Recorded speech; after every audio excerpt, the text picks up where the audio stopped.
Chiefs rumors are flying around about their next moves, and we're going to talk about it.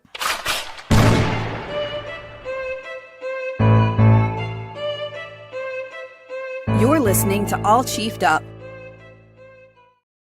How's it going, Chiefs Kingdom? It's Saturday freaking night. We brought the night live stream back, not the light stream. The night live streams back. Let's go.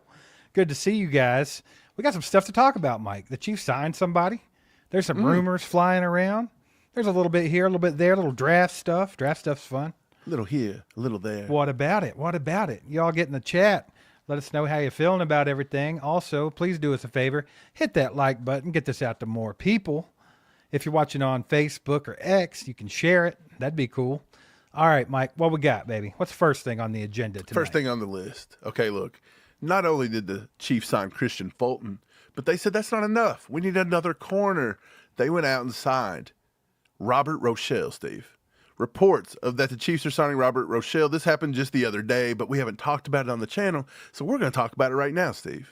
You want to know why? Because it's time to talk about it. Rochelle, 26 years old, is a former fourth-round draft pick by the Rams in the 2021 draft out of Central Arkansas.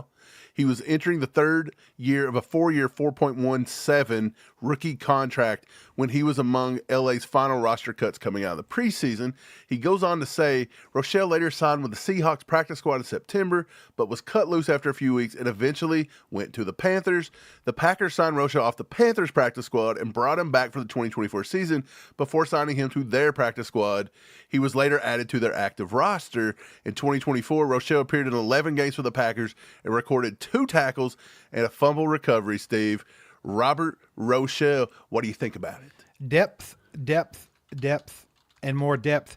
I see that Brett Veach, he's still not exactly happy with that corner room. He keeps adding guys there. They went and got Christian Fulton. Now they've added Rochelle.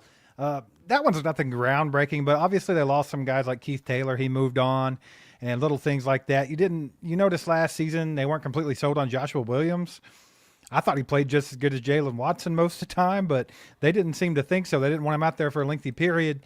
Najee Johnson kind of proved that he's not really the answer. So I think that Brett Veach wants to just get a lot of depth there. I wouldn't be surprised if you don't see him draft a corner as well, to be quite honest about it. So I really think that's all it is.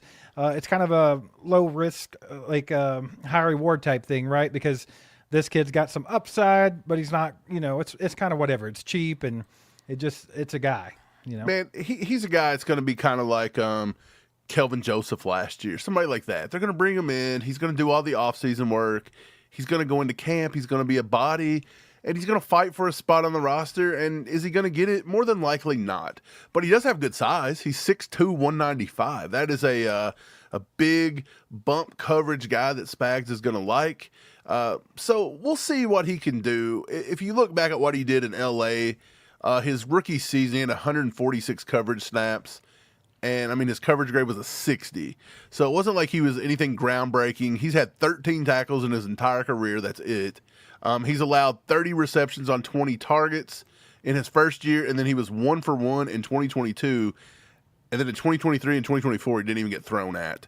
So for his entire career, he's given 14 receptions for 180 yards, 2 touchdowns, and he's got 1 pick and 3 PBUs to go with it. So it's nothing crazy. It's depth. It's a camp body, Steve. It's nothing more than that. So I think the more exciting, that was what Brett Veach did, okay? But some of the other things of what he could possibly still do, this come out the other day, and I want to talk about this one. Matt Judon, they're predicting, should come to the Chiefs. They're saying that is a good fit, and this is straight out of the ESPN Plus article. Matt Judon is a sound, smart player, but as he turns 33, a new team would probably need to continue spotting him as a part-time role in an edge rushing rotation. Steve, we need guys like that. They went out and did that with Terrell Suggs. They've done that. I want to say they did a little bit with Carlos Dunlap, but really not. Carlos Dunlap played a lot of snaps for us. Yeah. But there was another one that they brought in. Suggs. After Suggs, they brought in that kid from he played for the Dolphins for a year, remember? Ogba? No, it wasn't Ogba. They did use him for that, but there was one other guy. He played linebacker a little bit. He played defensive end. He played for the Chargers for a little while. Why can't I think of this? I don't know, Mike. I think you're making it up. I'm not. Somebody Melvin know in the Ingram. chat. Melvin Melvin Ingram. Ingram. Yeah. So quit gaslighting me. Here we go. It says Judon had 20 plus hits in 5 consecutive seasons between 18 and 22, 9 in 4 games before suffering a season-ending injury with a patch in 2023. The hope would naturally be that 2024 was an outlier on a team where nobody seemed capable of getting after the QB with the Falcons. The Falcons signaled their decision to move on from Judon by signing Leonard Floyd in free agency. Judon should eventually find a 1-year deal with a contender. And they say ideal landing spots, Chiefs, Bengals, Commanders. Steve, do you like adding Matthew Judon, who is 33, going to be 34, into the pass rush rotation after they've just now re-signed Charles Omenihu back, right, to a 1-year? Would you like to see Judon and another pass rush specialist come in and maybe give us a year of pass rush situational snaps? Sure, why not? As long as they can get them for a decent price, I don't see what the matter with that would be. I mean, we've been doing that for years, getting like an older guy that can come in, play rotationally, give us some good snaps. You mentioned all those guys. You mentioned Terrell Suggs, Carlos Dunlap, Melvin Ingram. We've always kind of signed one of those experienced pass rushers to come in and play a little bit.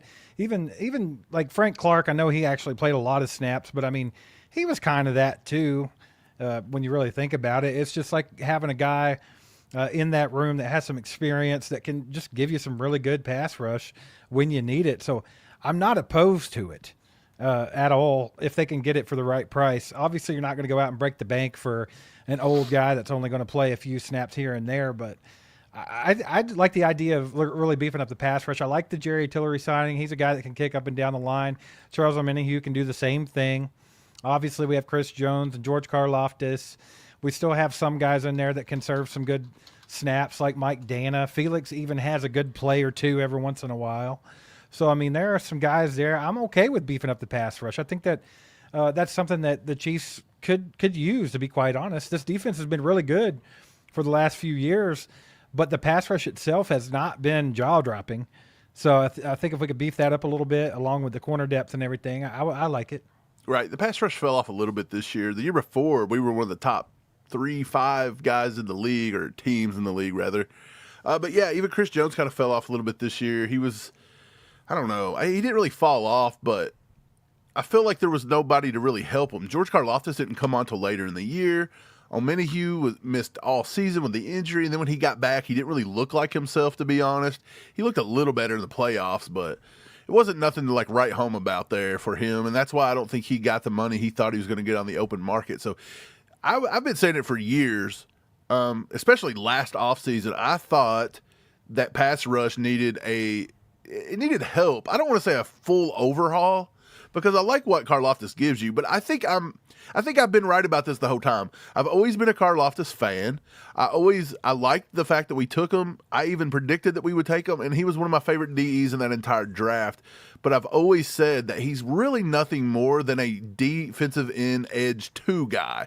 He is not the premier edge 1 elite pass rusher, and we need somebody like that. And it's hard to do it when you pay Chris Jones. I fully understand that. And some people will say, well, Chris Jones has to be that guy. And I guess so. But the beauty of the draft is, Steve, you can go get a guy like that because you get a cheap contract for 4 to 5 years, right? So yeah. I think they need to invest in some edge rushers here, and they need to do it early, especially if you could get one in the first round. And I know people say Felix Anudike-Uzomah. Yeah, he was okay. He had his limits and his flaws, but he also had some good things to his game. I don't think Felix was an elite round 1 talent, and I know that where we drafted, is basically round 2, and I think that's what they conceded there at the end, and they went with him because he was a hometown guy, this and that. And I don't want to take nothing away from Felix. He's developed decently, but I think this is his make or break year. You're going to find out what you got from Felix. He's either a bust or he's not. You're going to find that out this year. But you can never go wrong with pass rushers, Steve. It's like good offensive linemen, good pass rushers, QBs. Those are like cornerstones of a good franchise, and that's why they're always going in the top 5, top 10 of every draft. You've always got to run on those big-time positions, and then after that, you've got corner, wide receiver, but technically it's edge rusher, it's left tackles, and it's quarterbacks. That's what everybody wants. Those are the premium. Well, defensive tackle. I think that's a lot of people want somebody in there with Chris Jones. Of course, like I said, Tillery's going to play in there. I mean, he'll do that from time to time. But we did lose Turk Wharton. There's a couple of like not quite undersized. I wouldn't say like undersized, but there's some smaller guys like Walter Nolan. He hangs around to 300 pounds, quick first step. But there are some guys in the draft too. Mike, the kid from Michigan, very, very good. What's his name? I forgot. There's a Grant? couple, man. Mason Graham. Let's see. And then there's a guy from Texas. He's a bigger body. He's somebody that just kind of could push the pocket back a little bit and help Chris Jones to get home Alfred more. Collins. I like that kid. There's a lot of different options I can look at in the draft as far as defensive tackle goes, and of course we'll talk about that. We'll get to that position. For those of you that are members, we already had our top 10 wide receivers. We'll be doing our top 10 tackles on Tuesday. So if you're not a member and you would like to watch some of the daytime We did our top streams that 10 we're running doing, backs. yeah, we got the top 10 running Don't forget backs that too. one. Go join.allchiefedup.com. You can catch those. And yeah, we're going to do all the positions, so it'll be cool. Right. But I guess to answer the question, though, about Matthew Judon is I wouldn't be opposed to it if the price was right, but I would love to see them invest in a younger guy. I really would. And I fully believe they're going to try to get Karlaftis re-signed for longer. But again, I love George Karlaftis, but he's just not an elite edge rusher. He's just not. He's always going to have his but limitations. he's definitely that high motor guy, and he's going to put up some numbers. But if you could go get an elite edge rusher to pair with him and then have Chris Jones in the middle, then good grief, what a defensive line, right? Right. We got a 2-bomb from our boy Perry. He says if Pierce and Nolan fall to 31, who do you take? I'll take Pierce. I'm assuming you're talking about James Pierce. Yeah, James the kid Pierce. from Tennessee. Taking him. I'm not taking either one of them, to be honest. Yeah, but if it was one of those two, that's who I'm taking. Yeah, but look, So James Pierce, here's the thing with Nolan. Pierce is just not going to fit in our defense, man. He's 6'5", 243. He's a stand-up linebacker kind of guy. We've I already know, seen but Spags ain't good going to Lord. use them. They're just not doing it. It'd be nice. It'd be nice. But they're not going to use him. And so what's the point? I think they would take Nolan. And again, I think Nolan's a little, in my opinion, I think Nolan's a little undersized for what the Chiefs always want to do. So He is. He's I don't not know if like, they take he's either not one like of them. Turk Wharton, Aaron Donald, Kalijah Cansey kind of undersized. He's not that small. He's not like 280. no. He's hanging around the 300, probably about 6'3", something like that. I can't remember for sure. The thing about Nolan is, Mike, he's got a great quick first step. He's got a lot of tools that could turn it into a good NFL player. Yeah. But from what I noticed when I went to watch his tape, there is a lot of bad tape. Yeah. Like he's got a lot of like upside, but there was so much tape where I was very unimpressed. Yeah, I So, watched Walter Nolan this weekend too, man. I've dug into some defensive tackles, defensive ends, and I've almost finished up left tackle and right tackle, just all the tackle positions. But I'm with you. I don't think, for all the hype about Nolan, his official weigh-in, Steve, his official weigh-in at the combine, 6'4", 296. He's sub 300. So he's Yeah. sub 300. He's got short, tiny little arms. He's only got 32-inch arms. So I think he may struggle a little bit. I don't think he plays with the best leverage. If from what I could see, I think he's got just like his arms, his extension. He doesn't really control the point of attack very good. I don't know. There's just different things about him that I think he's very inconsistent across the board. Now he does. I mean, he makes good plays. Like he makes plays here and there, but I mean, to me, I just don't know. Is he going to go in the first round? Probably so. I wouldn't 100% say that I love him, but at 31, he's good value probably. And then another thing that I don't really love about him is that he's not had multiple years of good production. His only big production come out of 2024. In 2023, he did have more sacks in 2023, but I mean, he only had 8 hurries the entire 2023, and he just didn't. He played 365 snaps and just really didn't get after the quarterback as much. So, in my opinion, I just don't. I don't think he's had multiple good years on tape. And then, like you said, when I do watch the tape, he's got a lot of flaws to his game. It's just it's not impressive, I should say. Like there's a lot of it that's just kind of blah. But I mean, I'm not like opposed to him. I do think he's a good player. I think there's a lot of upside there. So it is what it is. Appreciate the 2-bomb, Perry. What's up, everybody? Good to see you guys rolling on in. Hope everybody's doing good. I see you out there, Bucky / Melissa. We need like a name to where, like, when we don't know which one it is, we can just say it. I don't know. We'll come up with something. What's up, Peter? Good to see you, buddy. Man, so there's another guy been getting a lot of smoke to the Chiefs in the draft. A lot of people want to draft a running back, and they're saying if this guy's available at the end of the first round, maybe the Chiefs could take a little shot at him. Little Quinshon Judkins action, Mike. You loving him. You saw his beautiful face on the thumbnail. And I've been seeing a lot of people linking him to the Chiefs. Have they met with him? Gosh. What is happening? What are you yelling at? God. I don't know. Everybody's just annoying and loud. I thought Mike dude. was yelling at me. I got scared. I was like, what did I do? No, you're talking about Quinshon Judkins, man. I really do like Quinshon Judkins. If you watched our running back episode, he was the number 3 running back for us. We had him above Scatterboo. We had him above Kayla Johnson and even Travion Henderson. But at the end of the day, would the Chiefs take Judkins over a guy like Travion Henderson? I'm not so sure, right? Right. I'm not so sure. So I really do like Judkins. I think out of a lot of the backs in the draft, I think he's got some of the best vision out of all of them. And if you look at all of his metrics, he's elite in 3 out of the 5 categories. And then his 40-yard dash is a 4.48. So, I mean, if you want to say a 4.48 slow, cool, but I don't think it's that slow. Like, he's got well enough speed No, he's a little to tank, take it to too. the house. He's a tank. Have you seen that guy?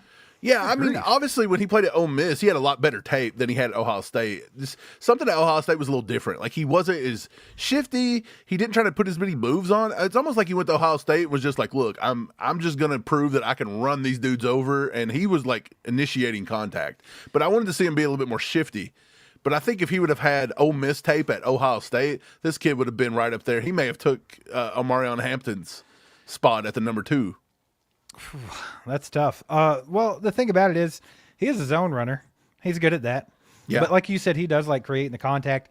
I think Judkins is one of those guys. He gets better as the game goes on. He's not like a huge beast of a back like the kid from Iowa or anything like that, but he's kind of like a nice medium. You know what I'm saying? Like he's right in the middle there. He can do a lot of things for the Chiefs. I don't think taking him at the end of the first round, I think it's too rich. I would hope. Usually, like if you've noticed, a lot of the running backs have been falling. No matter how good they are, that's just not a premium position anymore. I don't know if maybe like what Saquon Barkley was able to do this season kind of rejuvenates that a little bit, or I don't know. But lately, they've been kind of falling in the draft. So I'm thinking like if Quinshon Judkins were to be around at the end of the second round, then maybe you take a shot on him. I don't know about taking a running back in round 1 after Clyde. Also, like if you don't have like a sure hit too, you know, like I think if like. Obviously, Genty's not falling that far. Marlon Hampton's probably not going to, but he might. Like, those are the kind of guys that's like, you can't pass that up. Like, those are, like, I don't know about Hampton, but Genty's a generational guy. I think any other year, Hampton would be the number 1. And it's like, maybe if one of those fell that late, you're like, okay. It's kind of like, you know, a couple years ago when Jahmyr Gibbs was in there, and there's a lot of talk about that. And it's like, if he falls to 31, you have to take him. Like, you just can't let certain guys go. I don't think Judkins falls into that category, but I think he'd be a nice piece to have if you could get him in the second round, maybe. Yeah, there's 2 first-round picks here, and we know who it is. Genty is not probably getting past the Raiders, and then I would say Omarion Hampton. I mean, who knows? I think he could end up at, like, Dallas or something, even though Dallas went out and got Javonte Williams, didn't they, which was another UNC guy. And technically, Hampton is just a better. Yeah. Do we really need a running back? But Peter says there's What a do you lot think, of Mike? things. What is it? Do we really need one? Do we really need a running back? I don't think you have to have one, and that's the beauty of what Brett Veach has done so far in free agency. He's kind of built this team and the roster to where he can go into the draft and he doesn't have to have anything. Like, even though there were some holes, people was worried about left tackle, people was worried about this and that. I still think he's made enough moves to where now he goes into the draft and does what Brett Veach does, and it's take best player available. Whoever's at the top of his board, if they're available, he's going to take them. It doesn't matter where they play at. But aren't all of our running backs basically on 1 year? Like Pacheco's rookie Yeah, Carson contract's Steele's about the up. only one that's here till 2026. So I don't think you have to, but I don't think it's a bad idea to get somebody on a rookie contract. You look, there's so many different things about the draft. Like, you're different positions. Like, so for example, you're good. Like we were, you know, a couple years ago where the offense is good and the defense is pretty solid. And it's like, look, you get the luxury of just taking whatever you want, right? So then you could almost just take a running back. You're like, hey, luxury. But then, like the Raiders at number 7 or wherever they are, they kind of suck. So it comes down to them, and it's like, well, Genty might be he might be a once-in-a-lifetime type running back. And so you almost have to take that considering Pete Carroll's coming in. You see what Pete Carroll, was doing with good running backs in his days with the Seahawks, right? So, and that was even, he drafted a few there, not just the one, that everybody loves. I forget his name with the dreads, the big guy. Yeah, Marshawn Lynch. Not just him, but they had a couple good running backs there for a few years. And so he likes that style. He's going to run the ball first, and that's why I think Genty makes a lot of sense there. But so you ask yourself, like, are the Chiefs good enough to where we can now do luxury picks? I guess on one hand, yeah. So I guess you could take a luxury pick. I don't think if our season started today, we're competing, because Brett Veach has done a decent enough job. Like, we are competing, and we're probably right there at the top of the league again still. But at the end of the day, do you really want to take a luxury pick when you can still upgrade things? Like, we can still upgrade pass rush. We can upgrade a lot of things across the board, right? Yeah. So I still think at the end of the day, you have to go to the upgrade spot over the luxury. And technically, Quinshon Judkins is an upgrade over a few running backs in our room. But again, not to sound like a broken record, Andy Reid does not run the ball enough, in my opinion, to justify picking a running back that high. He abandons the running game so many times. And if you're like, oh, but if he gets Quinshon Judkins, if he gets a rookie, you think he's going to run the ball more? I don't think so. Right? No, but something Andy Reid does do quite a bit, and I feel like he neglected it this season, is use the running back in the passing game. And we saw hardly none of that this year. And I think that we could have used it. Like, there are several games, like even in the freaking Super Bowl, you could have used that. But do you think that's Quinshon Judkins? He can do it. But I think they would probably go with Travion Henderson. Yeah, there. I think so too. But there's some guys that can do it, man. There's a lot of guys that can do that. And I think that's maybe what they need to be looking at. Look, I think Judkins at the end of the day is probably going to be a top 50 to 55 player. So I think he's going to go in the second round somewhere. And it's very possible he goes in the third. Just depends on if somebody likes Scatterboo more, somebody likes Caleb Johnson more, somebody likes Henderson more. How long is Derrick Henry under contract with the Ravens? I don't know. Probably like this year, next year. For some reason, Judkins feels like a Raven to me. I don't know why. I get that vibe. He runs hard. I've seen a lot of people kind of comparing him to Gus Edwards. Yeah, I feel it. I don't know why. It's kind of like, like a couple years ago, we knew that Zay Flowers was going to go to the Ravens. You think they're going to take him, though, in the first? No, not in the first round. But I wouldn't be surprised to see him go there. I mean, maybe. I don't know. Just got that feeling. But, yeah, I don't know. There's a lot of good running backs, and we talked about all that, and, we could talk about it some more. You guys make sure to throw your questions in the chat if you have any. Throw your feelings in the chat, whatever you think about any of these guys. Let us know if you think that Matthew Judon's worth a look for a rotational pass rush piece. We know the Chiefs have looked at veterans in the past, something we didn't really do this season, but we have been doing that before. Also, what do you think about the signing? Rochelle, what do you think about the corner? And, what kind of running back would you like to have? Or do you even think we need a running back? Put it in the chat. Let us know what you're thinking.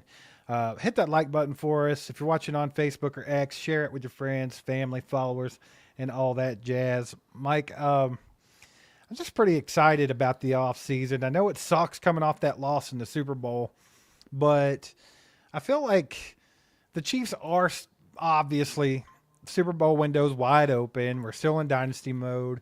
You still got to make certain moves and build this roster the best you can. I think Brett Veach is doing a pretty good job this offseason. He hasn't done anything super flashy, but I feel like he's doing all the right things leading up to the draft. So I'm pretty excited about it. I mean, we got Trey Smith here. Whether he's going to be under contract or he's going to play on the tag is yet to be seen. I kind of doubt they're going to let him play on the tag, but who knows?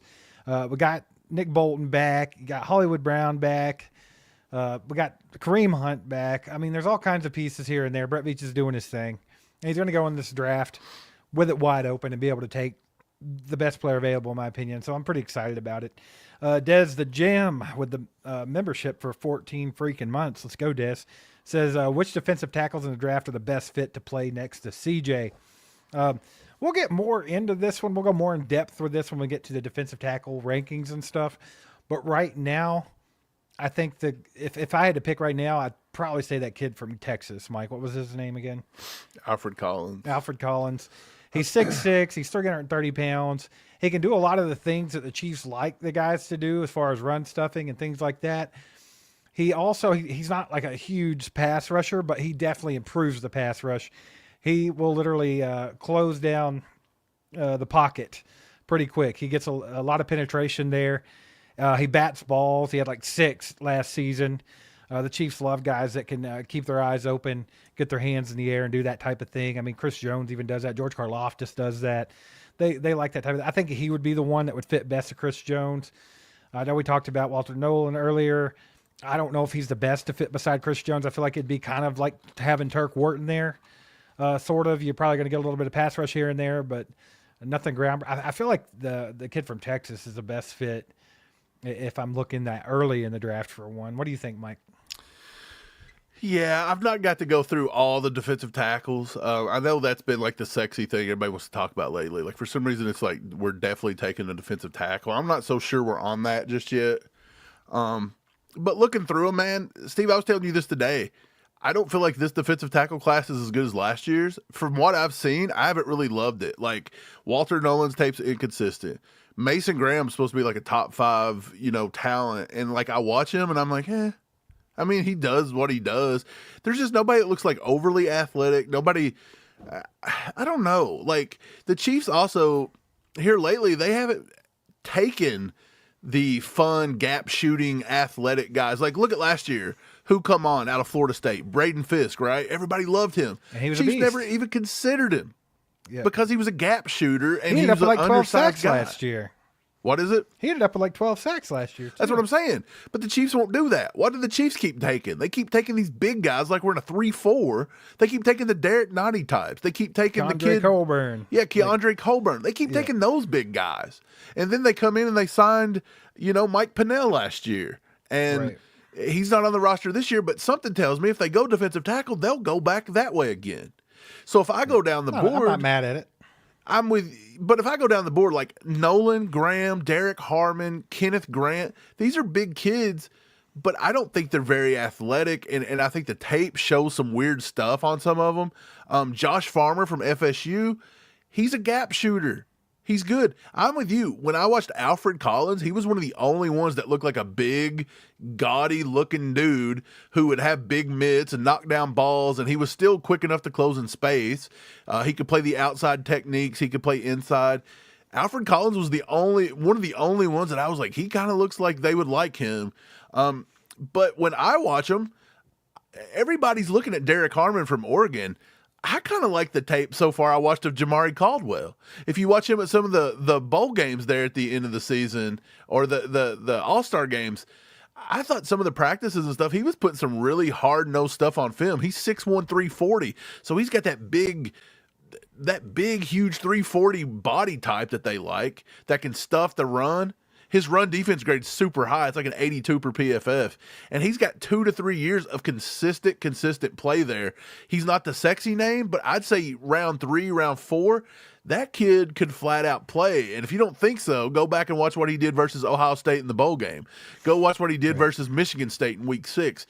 He blew it up. And coming out of that position, he had a sack, he had 2 hits, he had 22 hurries from the A gap. So he does everything too. Jamari Caldwell can also, he had 20 some snaps over the tackle. So he can actually play up and down the line, which is what Spags and them's like. His true pass set rush grade. So when they wasn't running, option, when they're not running things like that, like they're just dropping back and passing the ball. He's got a 75 PFF pass score there. So I like a guy like Jamari Caldwell. I think he's 6'1", 340. That fits what they've been doing, the bigger one. And there's a few other names. Like when I go down and I look at like Deion Walker from UK, he's a mammoth guy, dude, but he is slow. I don't think he plays with good leverage. I think that a Creed Humphrey or somebody would just blow this kid up 24/7. Like you're just not, I don't think he's going to be impactful. There's a lot of these guys that just don't show impact in my opinion. And then, like I said, a lot of them are gap shooters, and the Chiefs just don't want that. So I'm going to have to continue to watch and watch film and everything. But I told you this, and I'll tell everybody this. I don't think the defensive line, there's not a lot of guys there have impressed me so far, and there's not a lot of tackles that's impressed me so far. And I think that's why they went out and paid the kid from San Francisco $30 million. Yeah, because I don't think tackles they're very impressed with the left tackles in this draft. There's not anything that impressive. There really isn't. People Jacob keep Lee, screaming about like Mimbu. Mimbu's a right tackle. Like, what's he going to do for us? I mean, yeah, he could maybe take Jawan Taylor's job next year, but I ain't trusting him on the left side. Yeah. Jacob Lee says, first time I've been back since the Super Bowl. Sorry, y'all. Love this channel, want to support it, but it crushed me. You know what, Jacob? That's okay. I can respect it. People grieve differently. You know, everybody grieves differently. Glad to see you back, though. Time to get back on that nag, boy. Time to saddle it back up. Let's go. Yeah. Brian Parrott says, will Ty Robinson make it to 31? What do you think, Mike? I think so. I think he'll be there. Ty Robinson, he's interesting. 6'5", 288. Out of Nebraska. Yeah, he ended up ninth overall. He's one I total haven't score in really the dug combine. into just yet. So we'll see. We'll have to look into that one, Brian. But from initial thoughts, I think he would be there, to be honest. I mean, he's a big guy, 6'6". Is that what it is? 6'6", 310 or something? 6'5" at the combine, so. Right. So he's a big dude. I watched a game of him, and I don't remember which one it was. I was watching a Nebraska game. It was the one where the kid that looks like Mahomes, obviously. But he there's a wide receiver from Nebraska that actually done really well at the combine. What was his name? Like, he turned out to be a monster. It'll come to me. Give me 1 second. Nebraska wide receiver. It's not coming to you. Oh, wait, I got him right here. Isaiah Nair. That kid's 6'4", 218, and he is elite 4.4 40-yard dash at 6'4", 218. A 1.51 10-yard split, and he's got 34 and 3/8 inch arms, dude. Like, I watched the Mahomes clone throw one up to him in the end zone. He made one of the best catches I ever watched. But it was that game that he threw that up to him, and I don't remember who they were playing at the time, but it was that game. But I went back, and when I was watching it, Ty Robinson really jumped off the film. Like, he looked good. He done what he needed to do. He has like a 10% pass rusher win rate according to PFF. So he does a lot of good things. Again, if you want to go with the metric of I want to see him have 2 to 3 years of solid, 2022 and 2023, he's very pedestrian, right? He played a lot, but he's very pedestrian. He didn't score well. He didn't do anything elite. He only had 36 hurries in 2 seasons and 4 sacks. And then this year, it's like he just found another gear and it clicked for him. He got 6 sacks, 11 hits, 25 hurries this one season. So I haven't really jumped into all the stuff that goes along with his tape, but he is one on the short list that I'm trying to get to because I do remember him playing in that game and I really liked what he offered. There was a few that I haven't got to yet that I'm hoping that do a lot for me. I also want to get to Nazir Stackhouse from Georgia. Like, that was another guy. And then there's a guy named Yahya Black from Iowa. I kind of want to watch him as well because some people are like, go watch Yahya Black, but I haven't got to see him. But there's a few I haven't watched. And then I think TJ Sanders out of South Carolina, somebody wanted me to watch him. He's got flashes, but again, I think he's more of like a gap shooter style. And the Chiefs don't tend to go with that gap shooter type defensive tackle, right? Like, they didn't even consider, some of the guys over the past few years that do that stuff. Like, you liked the kid out of Illinois last year, Steve. I don't remember his name off the top of my head. Yeah, Johnny Newton. Those are the kind of guys the Chiefs just don't even consider. Clyde Yancey. There's a lot of those guys they just didn't consider, shout out SSG Minotaur. Been a member for 7 months now. Appreciate you, my man. And then we got Peter Ortiz. He says, we need someone for the middle to defend against the run. I think that's the way the Chiefs look at it, too. They feel like they got their pass rush in the middle with Chris Jones. That's why I think that Alfred Collins, he's the best run defender I've seen so far, and he does a lot of good things to make Chris Jones' life easier. So to me, he seems like the early runner for me that would fit right in there. Well, that's why I also named the kid from Oregon, Jamari Caldwell. I liked him. He was 320 pounds or something, 330, and he can run stuff. So I'm with you. I do think that's probably what it is. And like I said, Walter Nolan at 6'4", 296, he's not doing that against the run. Yeah. He's an off-brand Chris Jones, and he's lighter than Chris Jones, and he's not as physical as Chris Jones, and more than likely he's going to come into the league, and if he don't get the right coaching and he can put on some good solid weight, he's going to get thrown around. Yep. Hey, Pepe says, would you trade our first for a future first next year? I'm not opposed to trading back in this draft, but I don't know if I would want to get completely out. There's Like, I'd almost like to get more draft capital this year. there's I don't remember who put out the story. The Sporting News, maybe? Somebody come out with a new mock draft, and they got the Chiefs trading out of the first round with the Saints and dropping back to like the 40th pick. And so it's not far-fetched to think they may move out of the first round, especially if you was to get a guy like Shadur Sanders or somebody to free fall down through there. You might get somebody like the Browns trade back in and grab him. Yeah. Like, could you imagine if the Browns at number 2 drafted Travis Hunter, Steve, and then they got back into the first and teamed Travis Hunter up with Shadur Sanders and then maybe lured Dion in as their next head coach?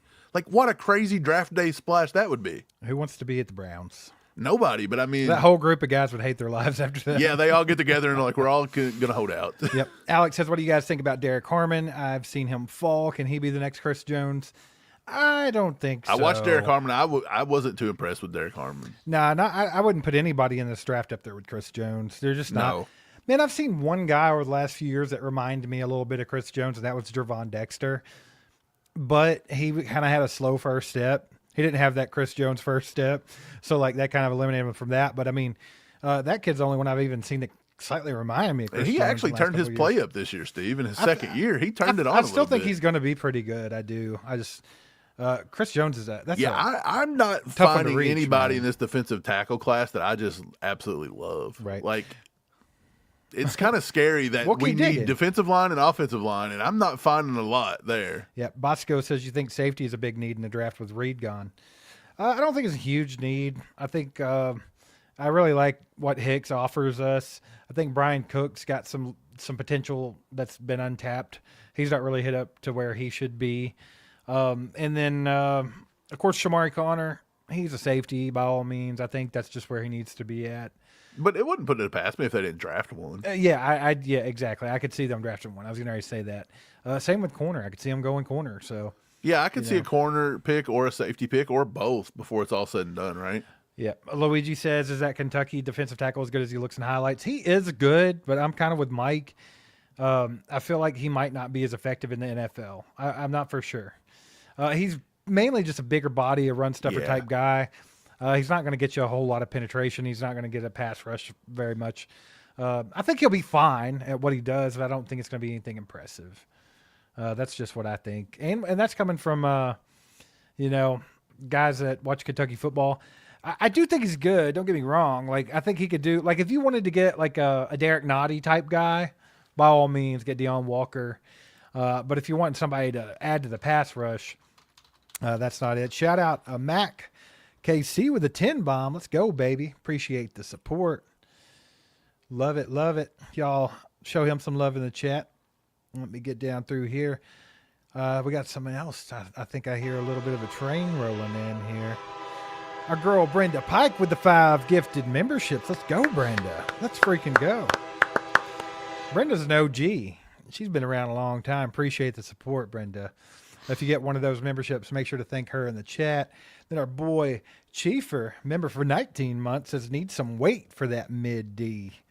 What do you think about it, Mike? Should we get a Deion Walker? Should we just get a big old boy that can plug up a run lane? I don't know. He's a monster. He's like 6'7", 330. He's a Right. monster. But, dude, he's not athletic in the slightest. How athletic you think the 6'6", 331 guy's going to be? So he's just not athletic. And there's so many things about him. Like, when you're not athletic, Steve, and you play a position like that, what do you got to have? What beats athleticism? If you're going to compete, you got to have what? Good technique. And he doesn't have good technique. He's got horrible. He's 6'7", so he has Mike, a I feel super like high you're being center of gravity. pretty hard on Deion Walker, aren't Dude, you? he has a really high center of gravity, 6'7". He doesn't get low. I'm telling you, he gets driven out of the hole way too much. He can't anchor. He doesn't do well to fill gaps because of that. His technique's horrible. He just has horrible technique. He doesn't even stay on his feet. For a 330-pound guy, he was on the turf half the time I was watching him. And another thing that really bothered me, and I'm guessing because he's 330, 6'7", his conditioning was horrible. Like, he just looks like he just was he was gassed 24/7. Like, I get he was a big body. I have been very hard on these dudes watching them. I was watching film last night, and Kayla was listening to me, and she's like, "Do you like anybody in this draft?" And I was like, "No, I don't." So far, everybody I've watched has been underwhelming. Hey, Mike, what would you do if you been turned horrible. around and Deion Walker was standing right behind you right now? I'd be like, "Bro, you got to work on that technique." He'd pick you up and throw you. Yeah, well, he would have to bend down far enough to get me, and by that time, I'm going to leverage him. I just think if you put a Creed Humphrey on him, somebody that's going to play with low center of Could gravity, be neutralized pretty Creed easy, is what Humphrey you're would saying, push yeah. this guy into the third row, and I don't care how big he is, he plays too high. About time, been a member for a whole freaking year. Says got the Jergens and paper towels, baby. He's horned up. He's ready to go. Watch out for about time if you're anywhere near him. Be careful out there. Yeah, he's ready to roll, baby. He's excited. A little excited. Got another train rolling in, baby. Peter Ortiz, legend himself, for the 10 go, gifted. baby. Let's go, Peter. Appreciate the support, buddy. If you get one of those memberships, thank Peter and thank Brenda in the chat for doing the Lord's work. Let's go, baby. Andre says, get Isaiah Simmons in here and Asante Samuel. They're both free agents. Mike, you actually mentioned Isaiah Simmons a while Yeah. back. You liked him. You know, if you could get him for Because he can play safety and linebacker. yeah, he can do a couple things. Asante Samuel, he's cool too. They opted to go with Fulton instead. They were Yeah. teammates, right? There's another. I like Justin Simmons as a safety. I don't think that we could afford him necessarily. Couldn't afford to pay him to be here and play that safety position. I mean, we had to let Justin Reed walk. But he's a Mahomes killer. He's a Mahomes neutralizer. It'd be nice to have him on our team for once.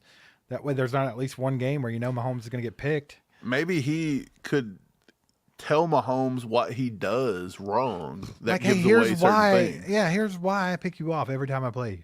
He's like, Like, look, work on that. It's a little obvious here. Hey, Brenda, better late than never. You came in style, too, so that's all that matters, Brenda. Appreciate you. I saw some more questions I was trying to get to here. Oh, our boy Doug says, Veach did mention linebacker at the Combine. Do we get one, or will we keep Leo after next season? That's a good question. I actually think we'll keep Leo. I don't think Leo has gone crazy enough to garner like a huge contract. I think he's a piece we'd be able to keep. Yeah, they don't even really give him a lot of playing And that's time. the thing. I think Leo, we haven't even tapped his full potential. Leo's a beast, man. But we talked about this the other day, Mike. I feel like Brett Veach mentioned linebacker at the Combine as smoke and mirrors, as a freaking negotiation tactic, as a, hey, we're getting Nick Bolton back, but we got to let them know we don't have to have him. There's plenty of guys we could go get in the draft. I kind of feel like that was more what that was than actual wanting to get one in the draft. I don't even think Brett Veach really cared about him. I don't know. We'll see, I guess. But that's kind of what I thought he was doing, Doug. But would it surprise you at all, Mike, if they did go linebacker in the draft? No, I think it's not going to be early, in my opinion. So, you got Schweisinger out of UCLA. You've got Jihad Campbell. Everybody like gushes over Jihad Campbell from Alabama. Yeah, he's a beast in a He's like a probably going to be 3-4 the only defense. guy that's maybe a first-round pick.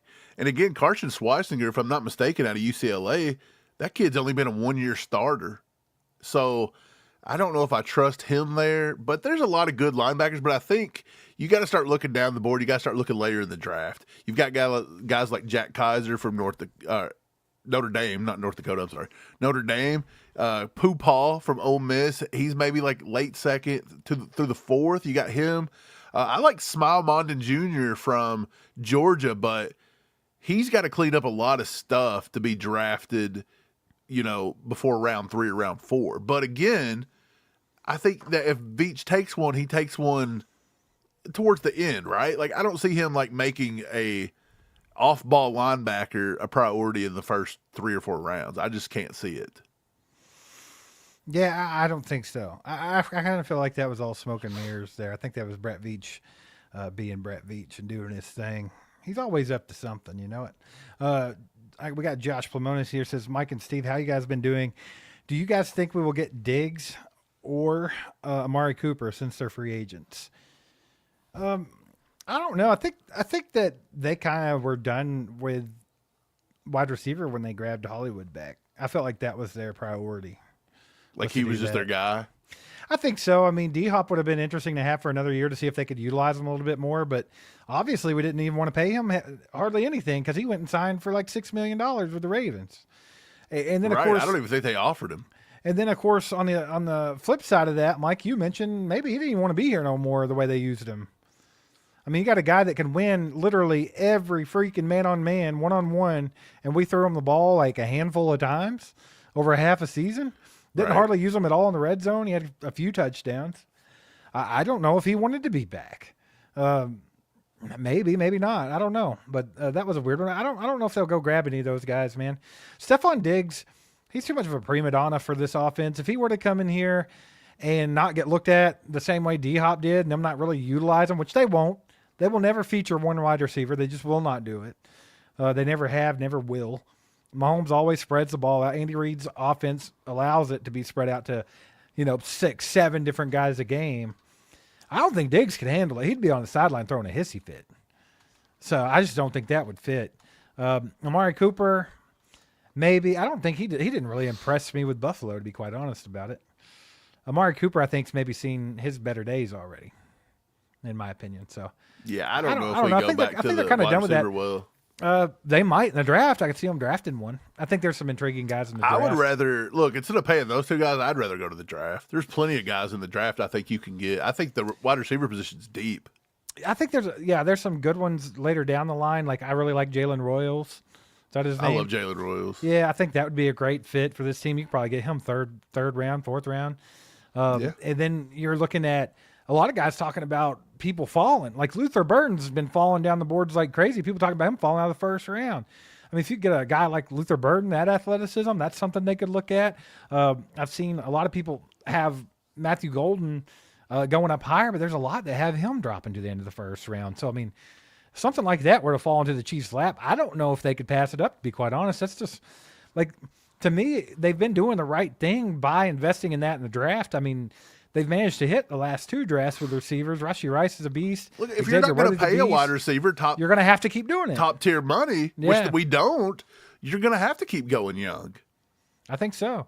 So, I mean, I would look more towards the draft. I would one of those free agents, man. You think when it's all said and done, here in the next year or two, there's a big receiver contract getting ready to come up. Rashee Rice. Do you think the Chiefs are going to pay Rashee Rice here with all his legal troubles and different things? Or I do think you if he could settle in, that's the thing. Rashee Rice is an absolute monster in this offense. I think they see that. but he's it's going to garner a lot on the free Well, agency market. is he, hits, though? Especially if he comes back and has another good season. he's going to have to put up a good season, like a full season. Well, I think and that's he not going to can. happen this year because he's going to get freaking suspended. So, I mean, I don't know. He's missed time every freaking year. I mean, Mahomes took him out But he's last just year. 2 years in. So he's still got 3, and he's under contract for one more. So in 2 years, he's going to prove that he's a top tier wide receiver. I mean, he was one of the. Yeah. This dude was one of the top wide receivers in football through 4 weeks. Yeah, I don't know, man. It's going to be I interesting. don't know if we'll pay him. It'll be interesting. I think they might have to. I don't know. We'll see. I don't know if he's going to pull like huge money. We'll see though. The wide receiver market Well, let's just just continuing to go through the roof. do it this way. If he was in the draft this year, what wide receiver is he? He's wide receiver 1. Yeah, true. But also, would Rashee Rice be doing what he's doing if he hadn't been drafted to the Chiefs? Like that's something else you really got to consider. The Chiefs don't routinely feature wide receivers, so I think he's doing They're it in not, but spite. they've used him. If you put him That's- with a Have you not found him to be dude, the if outlier? you put Rashee Rice, come on. If you put him with Joe Burrow or somebody like that, he's going to have. Well, they 150 can't afford to targets. put no one else with Joe Burrow because But they're I'm just so saying, he horny would have about had- the other two. He'd have had a crap ton over there, or with Buffalo with Josh Allen. Come on, They're they're out there every ball. They're out there robbing banks to pay those receivers, and Yeah, Rashee Rice is. they're not so they're somebody so that's just afraid to doing it see because Joe he's with Burrow. Mahomes. There's no way. They're so afraid to see Joe Burrow without top tier wide receivers. They're going to do anything they can do. Dude, they're going to try to sign me and you to play defense. I think so. Jay Freezy says Steve Smith ranked Golden his number 1. That kid's good. He is, but also I'll tell you, be very leery of Steve Smith and his wide receiver rankings because guess who he had as one of his top receivers in the draft a couple years ago. He kept saying Sky Moore. He loves Sky Moore. Sky Moore is going to be the greatest thing ever. So be very careful about what Steve Smith has. Even to say. last year, he was touting a wide receiver, saying he was going to be like by the end of the year, he'd be a top 10 guy or something. It was that little kid from Holy Cross. And I mean, he didn't really. Oh, Coker? Yeah, that his name? Jalen Coker. He was like throwing a fit over Jalen Coker all year. And I mean, Yeah. Casey Lion squad with the 2 bomb says, y'all think Stephon Gilmore would fit in Spags D? yeah, but he's I old. I think he's just a little too old, man. Yeah. He's probably, what, 35 by now? I think he's like 72. Yeah, I don't know if they'd go that route, Casey Lion squad. If they just wanted, I mean, we've already signed so many our DBs. I don't think. I don't know if they would. I mean, they've not under Brett Veach, but I mean, the Chiefs have been known to sign some of those guys like that. Like we got Darrelle Revis at the end of his career for a year, some things like that. I just don't think they would do Gilmore. I think he's a little too old, maybe a little too pricey for what he could offer you. It wouldn't surprise me if Steven Nelson, if he decides he wants to play again, it wouldn't surprise me if they didn't give him another year at that position. But he never even got out there and played. And Steve, we knew he wouldn't. Everybody said we were haters, and we were like, he's not gonna freaking play, bro. I know I thought you were frozen for a second, and even the TV behind you is doing the frozen thing. So I literally thought you were frozen. Brett Matthew Veach. Is his If middle you name bring back Matthew? Steven Nelson again, I'm so mad they even brought him in the first time. What a crybaby. He don't didn't even like- do anything. Like we thought, dude. We had people in here telling us every day that he was going to be quarter 2 and he was going to be awesome and he was going to make a difference. And we were like, dude, he ain't even going to step on the field, bro. Yeah. But what do we know? Just a bunch of idiots. Yeah, Ron pointed out Orlando Scandrick. Remember we brought his old bum ass in? He was Yeah, terrible. quit bringing in bums, man. Look, I don't think you Pop, have to get pop. any more. Pop knows. He said we don't need Steven frickin' Nelson. We don't. He sucks. He's a crybaby. I don't like him. I don't like turncoat guys. If you're gonna leave the Chiefs and they didn't pay you the first time you cry about it and talk all kinds of trash, don't bring him back in here. Don't do it. He burned that bridge, and we tried to. Brett Veach is out there trying to save his life. What's Brett Veach doing? I don't know. Brett Veach was on an apology tour last year, wasn't he? He was. Bring them all back. If you played for the Chiefs, you could come back. You know? He had them all. What was he doing? He was just straight up apology touring last year. I was okay with the Kareem Hunt one. I like like the that. Kareem Hunt one. Like that, Brett Veach. But Pops that's where with the it freaking stops, 10 Brett. bomb. Let's go, old man. Old man showing some love to his baby boys. Let's go. Pops is a big fan of I think Pops is a big fan of defensive tackle Kenneth Grant. Is that who it was? Yeah. He likes Kenneth Grant out of Michigan. Michigan. He says he's fat, but he can run. He's fat. Is that what he said? Was that his He said he's evaluation? fat. He said that fat boy can run. That was Dad's evaluation. He's like, he wrote me. He said, you scouted old Kenneth Grant yet? He's fat, but he can run. And I said, well, if that's your scouting evaluation, I'm gonna have to get on that, I guess. We got to check him out. Hey, a fat man that can run. I mean, you want to see a fat boy that can run? Take me and Steve to a buffet at Mr. Gaddy's. I don't know. Getty's is like more nostalgia than anything. I feel like their food's not very good, but you know, it reminds you when you No, were but there's a kid. 400,000 kids there, snot nosing all over the pizza, and I'm trying to get a piece of pizza. So I'm gonna run and beat them, and I'm knocking them all down, stiff arming them. I'm looking like Ashton Genty getting to the pizza line, baby. You just got to get them cheese sticks, baby. That's all I like from there. I ordered Little Caesars last night, the slices and sticks. Because T-Mobile, Steve, shout out T-Mobile, they give me $5 off of slices and sticks. So I got an entire slices and sticks for $1. And I was like, I'm going to hit that up because it was going to expire. And you know how they do half pizza, half cheese sticks? I realized that the half cheese stick side is just the best side. So next time I'm going to call them and be like, just make it all cheese sticks.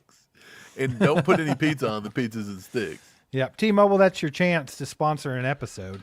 You can have that big fat T right down here, baby. Get it together. Right there somewhere. Down here. I can't do it. I Right can't up get here there. somewhere.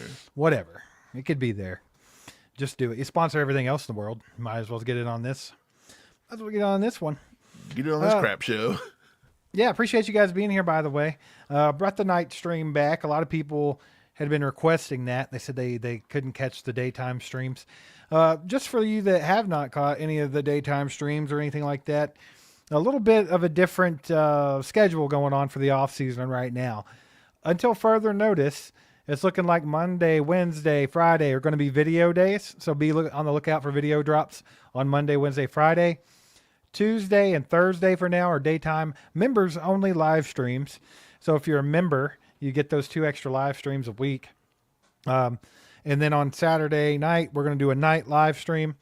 And all of this is pending how it works out, right? If we're not getting enough support in one area, obviously business-wise, we have to be smart and make a shift. So that's what we have planned for the immediate future. We'll see how it goes. So if we can catch enough support from each one of those, we'll keep that schedule going if that's what everybody likes. And that's kind of what's in the immediate future. Steven, if not, we're just going to quit. Yeah, we're just going to stop. We're just going to stop. YouTube's basically, they pretty much came to our house and told us if you don't quit what you're doing, you're just out. So, Chiefs fans are in hiding right now anyway. Like, it's funny because I as much as I hate the Eagles fans and how annoying they are, I feel like maybe they're onto something. Maybe Chiefs fans are broken at the moment. I feel like they're all in hiding. Steve, we just had a guy said that he's not watched us because of the Super Bowl. Like, that actually happened tonight. So, I mean, they're right, I think. I really do think Andy Reid hurt this fan base with that horrible game plan. Yeah, this time last year, we would get on and talk about the draft and stuff. We'd have upwards of 1,000 people in here. Right now, we're looking at 341 across 3 platforms. Steve, it's just lies. They might be right. People want to support winners. People get tired. And look, when the Chiefs Freaking are struggling, losers. They're Yeah, losers. They lost in the Super Bowl. when the Chiefs struggled a little bit, some of the bandwagoners are out. The Swifties stopped. Yeah, we got the Swifty. We got the Swifty surge this year. Got a freaking 2-bomb from Casey Lion Squad. Says, how about Justin Simmons? Is he a fit? We mentioned him a minute ago. I like him. I think he's a fit. I just don't think it's possible. I think he's going to want a little bit too much money for what we could pay a safety right now. Yeah, he's kind of old too, right?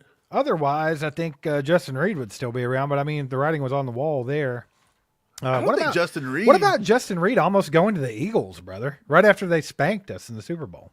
I mean, that was a short list of teams you thought he could end up with because they had enough money to pay him. He was in heavy talks with them. He almost went there. Yeah, that didn't surprise me. I actually had him on a short list. I thought the Saints surprised me, and then I was like, wait, the Saints always take our regurgitated, rejected defensive players. So check this out, man. And then I was like, well, that made total sense. Speaking of the stupid Eagles and Justin Simmons, the Eagles don't have a salary cap. If you guys have never noticed, they don't have to follow those rules.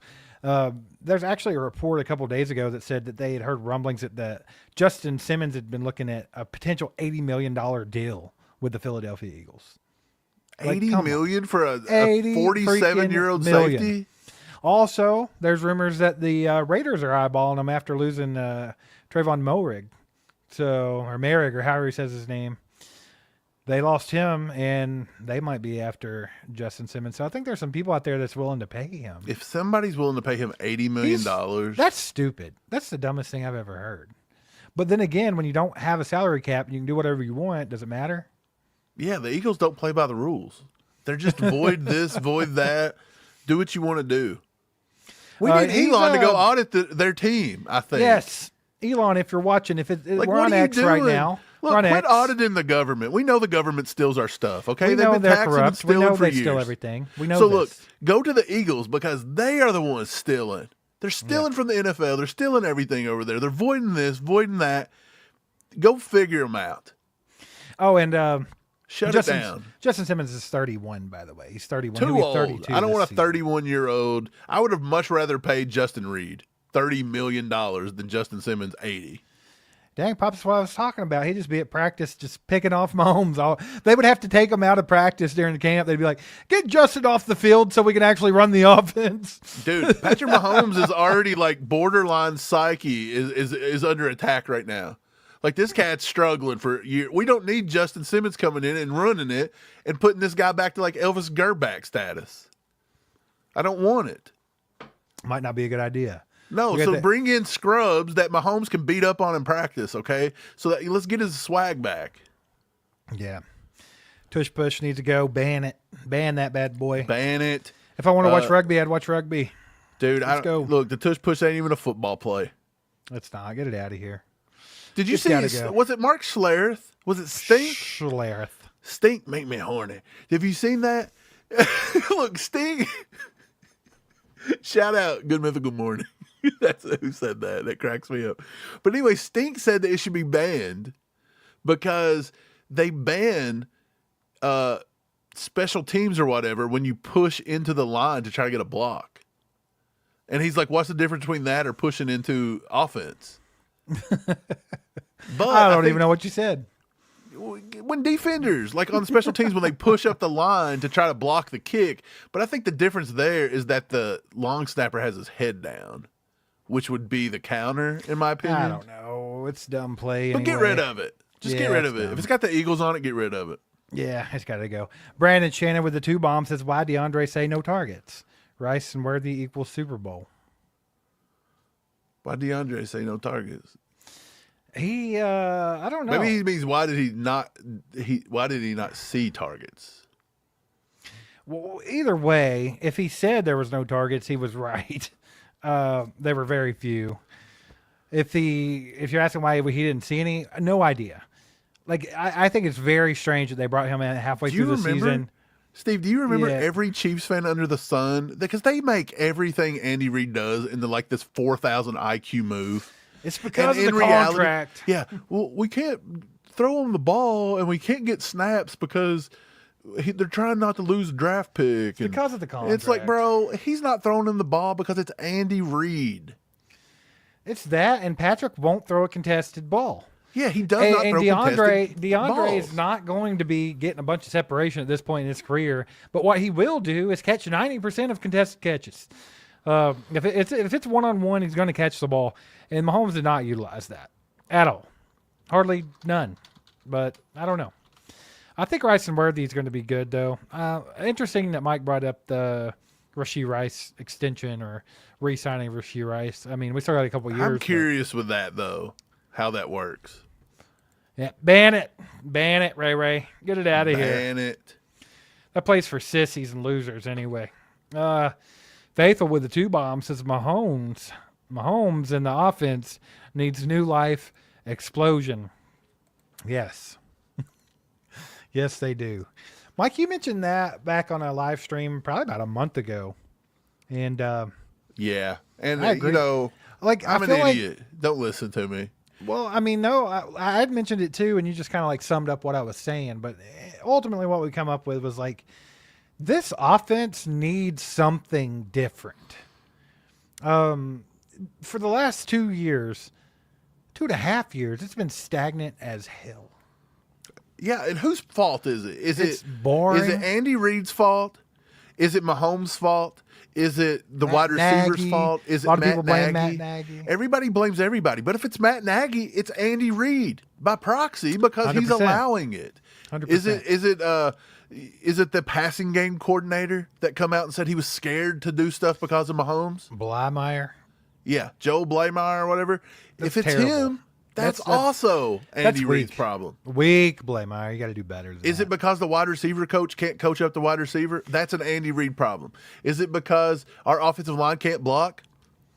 Is it because our offensive That's line an Andy Reid problem. I coach guess. can't develop all these guys we're drafting?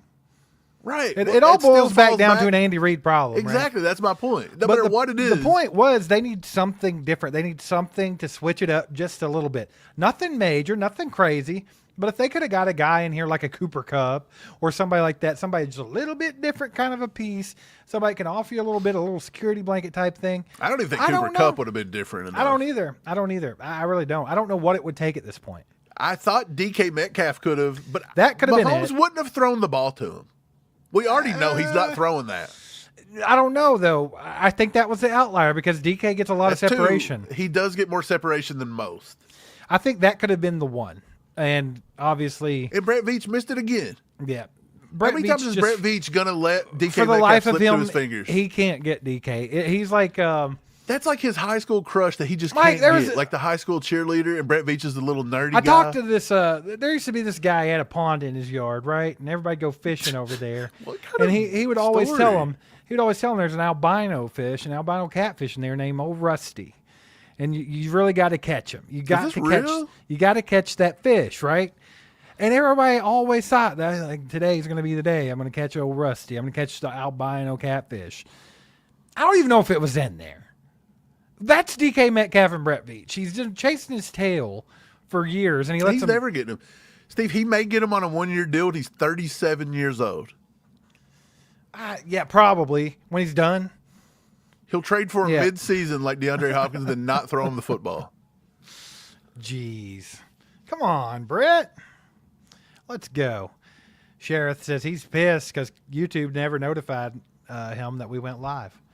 YouTube ain't never notifying you. Keep of this, anything keep we this do. in mind. Keep this in mind. I know it's a lot to take in, but keep it in mind. Monday, Wednesday, Friday video releases. Tuesday, Thursday, members only daytime streams. Saturday night, full public live stream. Saturday And Night Live. All that will be going as long as we see enough support from them. We'll keep that. We'll keep it the way it is. Obviously, if we come on, we do Saturday night streams, which is taken away from our family time and personal time and everything else.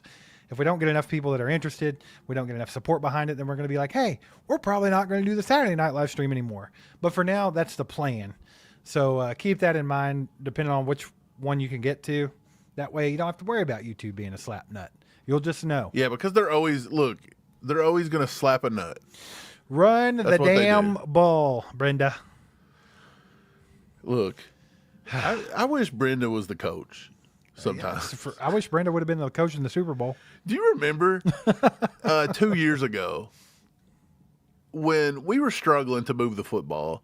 And I remember for an entire week before we played a game on Monday Night Football against the Bucks and Tom Brady, we were like, if the Chiefs would just go out and run the frickin' football, this would be a totally different team. And sure enough, we went out there and smacked Tampa on Monday Night Football, I believe, in Tampa. Just beat the crap out of them. No, I think you're wrong. You're talking about the Patriots. No, it was Tampa. We didn't play them on Monday Night Football. We did. No, we It didn't. might have been Sunday night. It was a primetime game. We beat the ever-living crap out of them, and we ran the football. You talking about the game where they came back at the very end? Yeah, they made it look closer than it was. I don't think you're talking about the same game because that game, Tyreek Hill had like 200 receiving yards in the first half. Tyreek wasn't even on the team. What So are you you're talking just about then? off. It was the Chiefs in 2023. I'm going to show this to you, and you're going to say, "Good Lord, Mike, you got the memory of a." I don't remember that. I remember the year that we lost to them in the Super Bowl. We played them in like week 10, and we smoked them in the first half, and then they trickled their way back in. Don't be talking about trickling. It was the year right before. I'm going to find it. Chiefs Bucks, October 2nd, 2022. Chiefs beat the Bucks 41-31, and the Bucks ended up scoring a crap ton of points in the second half to make it look close. But at one point, it was like 21-3 or something. Clyde Edwards-Helaire was our starting running back, and he ran the ball 19 carries for 92 yards and a touchdown. But like we actually ran the ball that game, I remember. There's been some games where Andy will give 20 touches. It's not often, but when we do, we win. But we had 189 rushing yards that night. But the moral of the story was, Steve, run the football because 189 rushing yards, you just went out and pounded the Bucks, right? That was the revenge game from the Super Bowl, I'm pretty sure. Yep. Run the ball. I don't know how to say this. 6 here says can't run the ball if the offensive line isn't moving anybody. Their exterior blocking stinks. It don't matter. Run it. Man, that's the thing. I think that's bullcrap. I'll just say it because there were plenty of times this year where this offensive line allowed Kareem Hunt to eat and take over games. Our interior offensive line was the best in the league. You run the ball, and then we had the group that's like, oh, well, we couldn't run the ball when we moved Joe Tooney. That was false too. If you go back and look at the stats, idiotic crap. I think we could run the ball. We could have ran the ball in the Super Bowl, but you have to start out running the ball. You can't try to run the ball in the end of the second quarter when you're already down 27 points. That's just not going to work now. I also heard this one. Good Lord. We only averaged 3.6 yards a carry. Oh, I'm sorry. I'll take if that you all do day. that 3 times, that's a first down. Last time I checked. Yeah, what I do you don't- think we should be running the ball? Like, what's our average? You think our average would be like 8 yards a carry? Like, Our who's getting offensive that? line can run block. I mean, that's the thing about it. Dude, Dude, you even had if- the best interior offensive line in the game. even if you're talking about run, I mean, Juwan Taylor's a decent run blocker on the right side there. He was a lot I better know this our, year than he I know had our been. interior are all good run blockers. Hell, even the I'm left curious. tackles that sucked at pass blocking were better at I don't know. I'm curious. I don't know if what that's does- the case. Let me see how good Wanye Morris was as a run blocker. He may not have been all that great, but I mean, still, that's one position out of 4. Sheriff says we haven't had a 1,000-yard rusher in the past 8 seasons. That's sad. That is sad.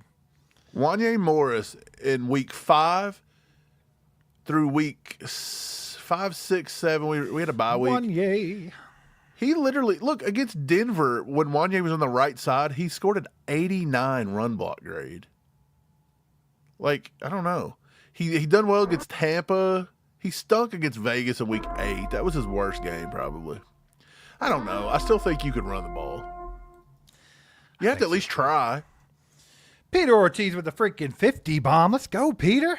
Y'all show him some love in the chat. Put some, let's see, what do you want to put? Legendaries? Because Peter's legendary. Put some legendaries in the chat, ladies and gentlemen.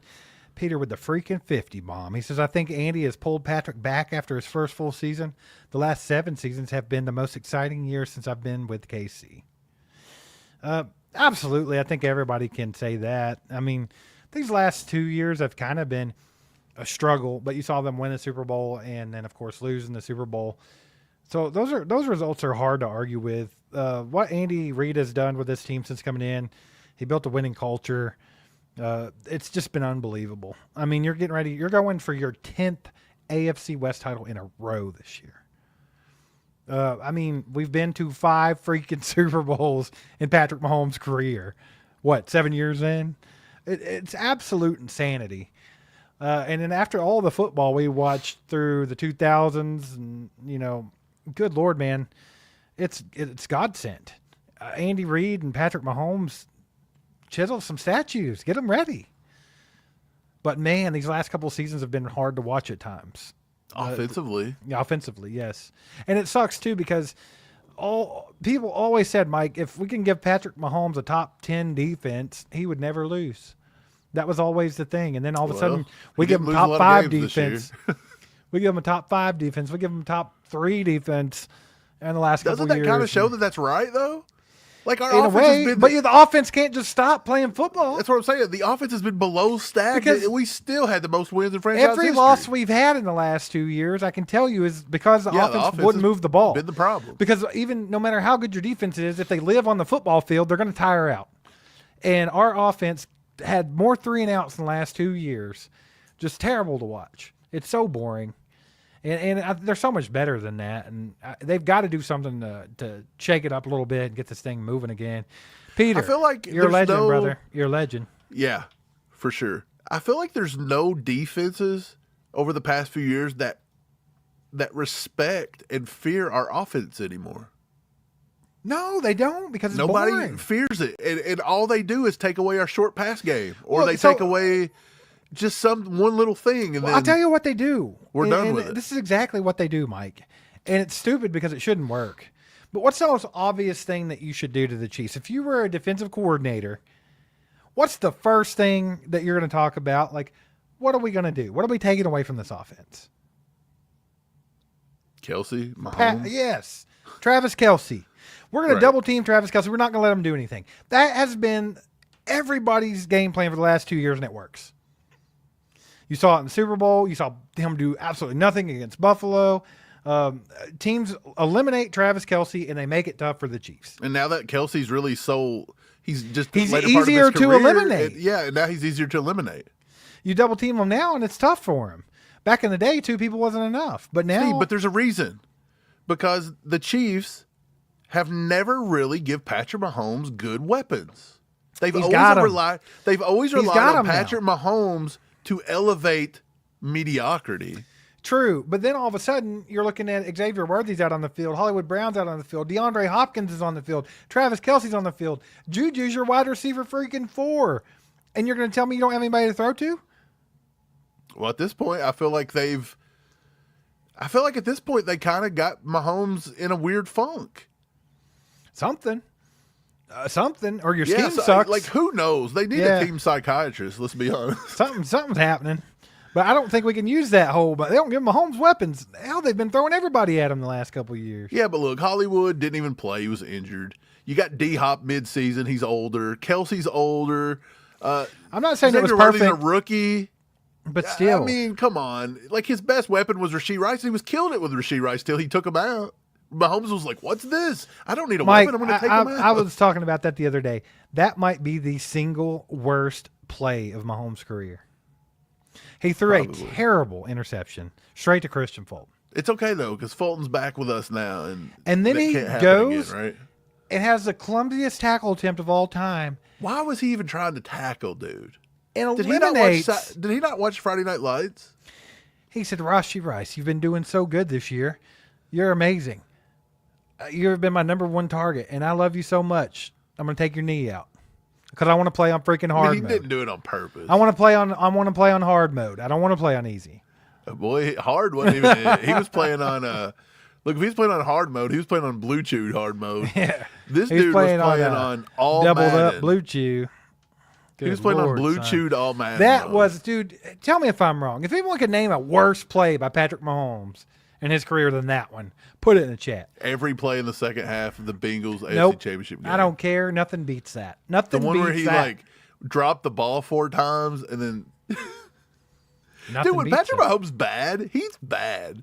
Like there's just That's something the about difference. it. You know, that's another conversation I had the other day. That's the difference between him and Tom Brady. They're obviously a lot different players, and it's very hard to Right. compare. You know, apples and oranges here. But when Mahomes at Mahomes' best is better than Tom Brady. Right. But Mahomes at Mahomes Just all worst around, Mahomes at Mahomes' best is something is a unlike way we've seen lower ever floor in the than Tom NFL. Brady's floor, right? But when Mahomes is bad, you might as well throw Jameis Winston on the field. Oh, easily. Yeah. For some reason, Mahomes' low is low. Yeah, it's like he He goes goes forces crazy. too much. I don't Yeah, I know. think he gets in a weird force. If he But could yeah, you're eliminate right. that it's from, funny. if he could eliminate the Winston from his game, he'd be insane. Get that Jameis out of your system, man. Yeah, why does he do that sometimes? Just loses his mind. Just look, here's what he needs to do. If you feel Jameis coming on, okay, it's like getting sick. If you feel a little Jameis coming on, get to the sideline and just take a breather. He's out there stealing crab legs or whatever at the grocery store. Jay Freezy, he says Christmas 2023 was pretty bad, but not take your number one wide receiver's knee out bad. That Raiders game, man. Good grief. Hey, Alex, the pick 6 to Cooper DeJean was one of the shittiest plays I've ever seen in my life. And it doesn't touch throwing the same ball, but then going and taking out your number one receiver afterwards. He lost his damn mind that play. Dude, there was a lot of Mahomes plays in the Super Bowl that could be on his top 10. If he would have turned wonders. around and hurt somebody afterwards. What about the throw he Bro. made where he throws it straight to the linebacker inside the 10-yard line and they tried to blame it on Joe Tooney because the guy clipped Mahomes' hip? And it's like, dude, I don't care if Mahomes wouldn't have been touched. You shouldn't have been throwing that Get football. out of here, dude. There's no way he was completing that. I don't know. Was that the one he threw straight to Bond? Yeah, the linebacker. What a terrible. Like, what was he doing? It was horrible. I think you mentioned McClones earlier. You mentioned the kid from Nebraska. So here's what I think happened. Just going to throw this Oh, out they there. got the Nebraska kid in. So what I think happened is that guy is so obsessed with Patrick Mahomes. He stole. He wanted to be him, and he wanted to play in the Super Bowl. He wanted to be Patrick Mahomes in Yeah. the Super Bowl. I think he pulled a Dexter. I think he shot him in the neck with some horse trank or something and put Patrick Mahomes, locked him up in a locker. or You're something. right. And then he come out and played And the he game. went on the field, and that was him out there looking like a horse's ass.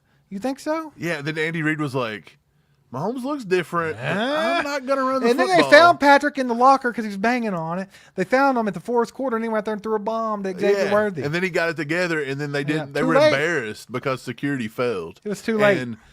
And Hunt didn't want to get an F on the report card for What's that? security. What's McClone's name anyway? What is his name? Patrick McClones?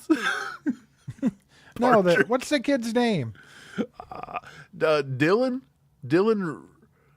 Ravola or something like that. Ray Liotta? Dylan Ravioli. Well, I don't know his name. What is it? Somebody put it in the chat. Good grief. what's Dylan, that guy's name? Nebraska. Dylan Rayola. See, I was Okay, close. so from now on, Eagles fans, you need to know this. You played Dylan Rayola. Okay? And here's what I want going forward.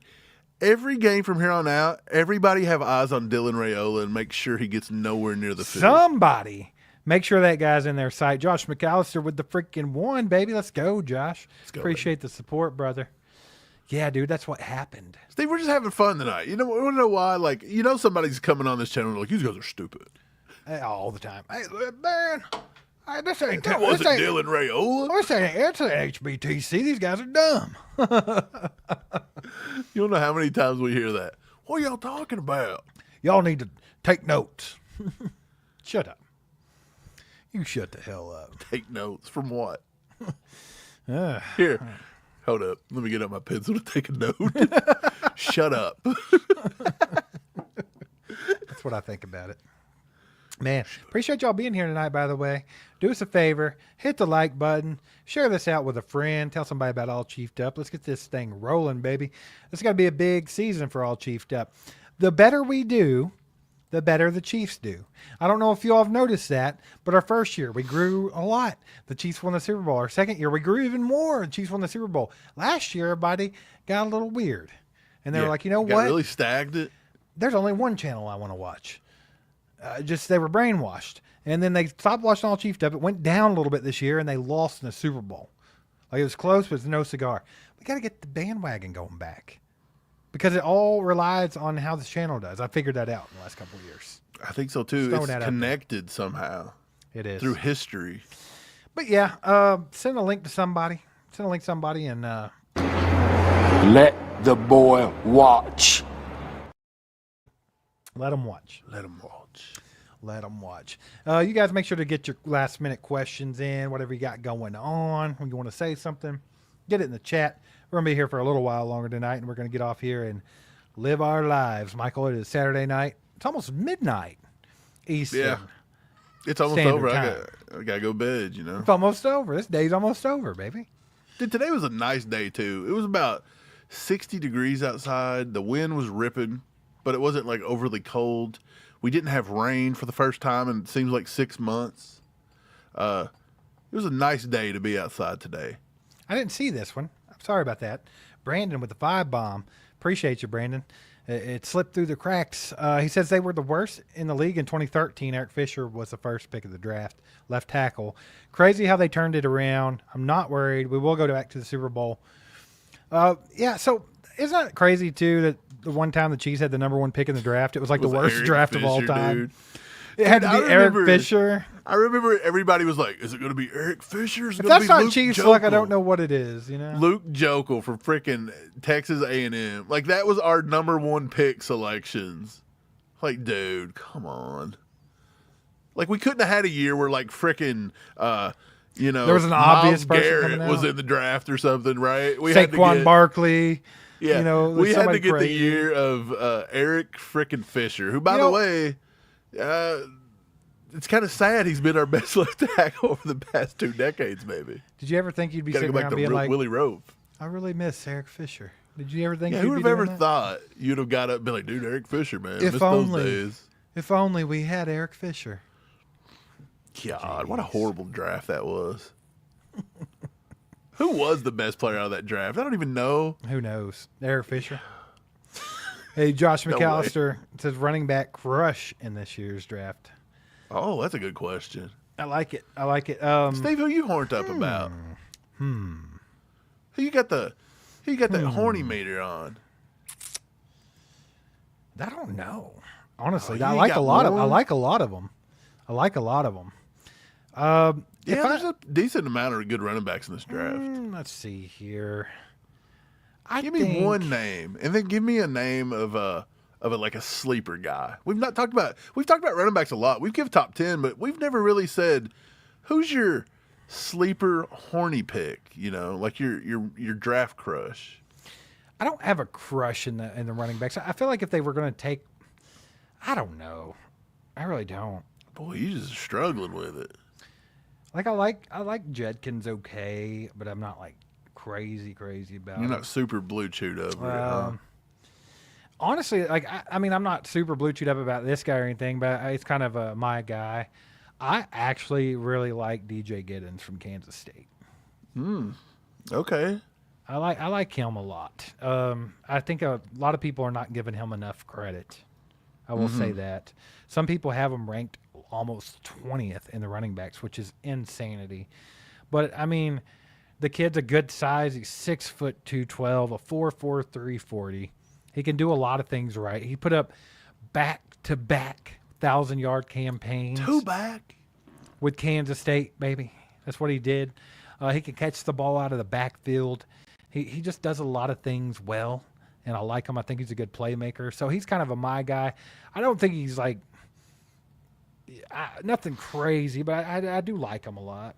I don't know if I think if I had a crush in this draft as far as running backs go, I really like Caleb Johnson from Iowa. But he's just not going to – it's not going to be our thing. You're a Caleb Johnson guy, huh? Yeah, I like him. He reminds me a little bit of the Derrick Henry, a little bit of the king in him. I think he's a big dude. He's physically imposing. He's looking for contact. He's wearing out defenses. He gets better the more carries he gets, the further the game goes on. He's one of those guys. He's one of those guys that we would not use in Kansas City. So that's why I don't really, Yeah, you're spot on with that one. What do you think? Who are you horned up about? Man, I don't have too much horn for certain running backs. I do like Judkins a lot. He's one of the guys in the first part that I really like. I like DJ Giddens, like you said. I think that 1-5-3 10-yard split is super elite. And I think for people that say he's not shifty enough, I think you're wrong with that. I think so too. With that. The kid out of Tennessee, I'm very intrigued with to see what he does at his pro day, Dylan Sampson. Because if you watch that, we had him ranked number 8, but we also said that Dylan Sampson. I had him rated higher than you. Yeah, but I want to see what he runs and stuff because he's got a little like shiftiness of like Barry Sanders-esque. He's got a little like I'm not saying he's Barry Sanders, but he's got that elusiveness. He's got that weird stuff. But I just want to know if he's big enough at 200 pounds. So 5'8", 200, it's not like the biggest body. So I'm not holding out too much hope for him. There's a guy we haven't talked about from Texas Tech named Taj Brooks. Like, I don't think he doesn't have elite anything across the board. He's very much just an average metric guy. He even ran a 4.52, but he's got good size at 5'9", 214. That's very good size. And I think he's the best pass blocker in it, the best pass pro guy. So I didn't mean to interrupt, Mike, but Perry just reminded us that Lane Johnson went fourth in that. Yeah, draft. go figure. But yeah, as a draft crush, I don't know. I kind of like. I think R.J. Harvey out of UCF's fun to watch, and he's fast, but I just don't think he's big enough to do things. Ollie Gordon out of Oklahoma State's a huge dude. Like, he's fun to watch, but I don't know. I like LaQuint Allen out of Syracuse. He's a bigger guy. I think he's fun. And I like Brashard Smith out of SMU. He's super fast, 4.39. Brashard Smith's probably the funnest one to watch on film. But I don't know. I think there's a lot of good running backs, but I don't really have like a super, You like Bashal Tootin? He's got his moments. I would say Tootin? the biggest crush I think I have out of all of it, in my opinion, would probably be Devin Neal, to be honest. Really? I think Devin Neal fits us I like really Giddens well. better than Neal. I think Devin Neal fits us better, though. Do you? I think DJ Giddens would be fun because it's different, but I think Devin Neal's more of like what we would do. Agreed. I could go with that. Casey Lion Squad says, do y'all think Sky Moore and Justin Ross finally get cut this season? I don't know if Justin Ross will, but I bet Sky Moore gets it. Sky Moore's been catching off the juke machine. Oh, I've seen it, man. Who's been putting out Sky Moore hype videos lately? Sky Who's Moore? doing that? No, not Sky Moore, but there's a Chiefs account that's been throwing them out like every day, like there's dad. Oh, Yeah, what is it? I don't know. The media, Sky Moore Media. What's it called? Star Media? Casey, I don't know. I don't know what you're talking about. Yeah, you do. All I know is that Sky Moore's been putting out videos. He got some Tony Stark glasses like me. He got some of those Ray-Ban Meta did glasses. they catch the ball for him? And he's been recording himself catching on those and posting it. Like, he's like, you know what? Everybody thinks I'm not working. Everybody thinks I'm not trying. They're gonna look through my eyes and see what I do every day. And he just catches off the jug machine. The funny thing is, the first pass they threw to him went through his hands, broke the glasses. He's on his second pair. And that's what you don't know. That's what you don't know about it. Yep. All right, guys. Well, we appreciate you all. Shout out big time to Peter Ortiz for being a legend, and everybody else that donated tonight. Also, Brenda, I think, gave away some memberships. That's always fun. Appreciate y'all helping grow the ACU crew. You guys are amazing. Thanks for all the good questions tonight. All that good stuff. Once again, I want to throw this out there one more time for you guys. Monday, Wednesday, Friday, look for video drops. Tuesday, day. Thursday, the daytime live stream, 11 a.m. Eastern Standard Time, 10 Central. And then on Saturday nights, sometime around 10 p.m. Eastern Time, in that time frame, depending on work and other things, we'll be doing our nighttime live stream weekly. So that's kind of the schedule going forward for the off season. We got a lot of draft stuff coming up. We've got a lot of other fun things to do. So if you're not a member, members only live stream on Tuesday. We'll be doing our top 10 tackles. top 10 tackles. Yeah. Don't and then wanna we'll be miss doing that. then we'll be doing some tight ends, and then we'll be moving around to the defense. But yeah, if you want to be a member and you didn't get lucky and get one of the memberships from one of our awesome crew members that gifted some out earlier, it's just $4.99 a month. It's join.allchiefedup.com. You can go sign up over there. It just takes a second. Subscribe. Like, get the little subscription. That way it's $5 a month, baby, and you're always catching all the content. Do that, and you won't miss a thing, baby. Oh, also, we have a members-only live stream coming up soon, and we'll be giving away some fun. We'll do that once a month. Have some Wheel of Deaths. Mike's out of control today, by the way. I get it. In case you guys didn't know. Mike private chats me the whole time that we're on here saying weird stuff. That's a lie. Is it? Is it? It is. Is it though? Yeah, appreciate you guys. Do us a favor, hit that like button on the way out if you haven't already. And we'll see you guys on Monday with a video release. Until then, go Chiefs. Go Chiefs. Oh, enjoy that NCAA tournament. And screw you, Rick Oh. Pitino, for messing my bracket up.